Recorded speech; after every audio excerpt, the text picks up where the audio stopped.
Toastmaster. I'll try not to repeat myself as well. So. Chansu, you were doing the number 10 speech. For those of you who are guests or unfamiliar, the number 10 speech is the final project in the Competent Communicator Manual, which you will get if you so join. And it's the culmination of 10 speeches which outline all of the different aspects of what makes for an excellent speech. The purpose of the number 10 speech is to inspire your audience.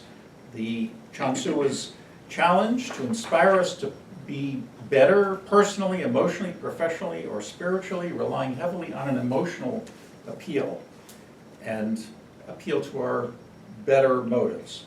And Chansu, I thought you did an excellent job of that from the beginning of your topic, which is something that everybody can totally relate to the way that you delivered it. And you gave it in a way that we're very familiar with, which is the master of PowerPoint. And in the military, we have a saying, death by PowerPoint, and that's when they give these horrible eye charts and basically read off of them. But you do so much more than that with PowerPoint. And I think that your speeches where you use PowerPoint are absolutely educational for anybody who wants to use that medium. Now, was the topic relevant? Absolutely. This is a topic that everybody, whether we're in Toastmasters or not, can relevant. Did you understand the audience's emotions and motivations? You know, absolutely. Were you forceful and confident? You were. Well, that's something that we've come to expect from you, and as your speeches have gone on, you become even more forceful and even more confident, and you uplifted us and motivated us.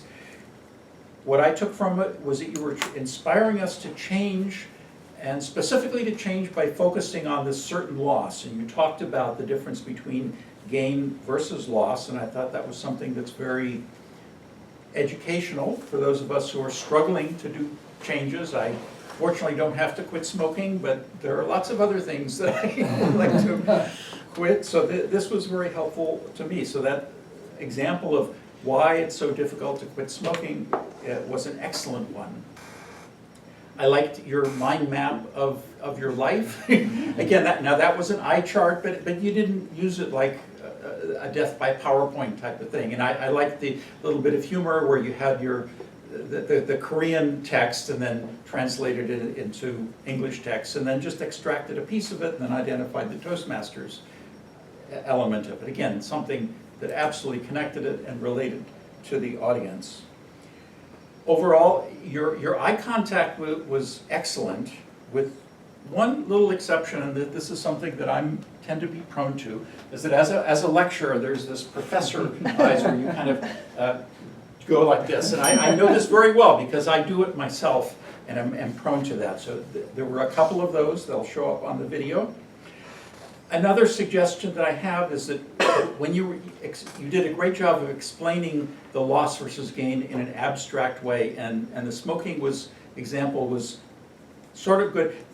If you're familiar with Tversky and Kahneman, as I'm sure you are, they have lots of great examples that I think would have connected with us better, because I don't think there are any smokers in here.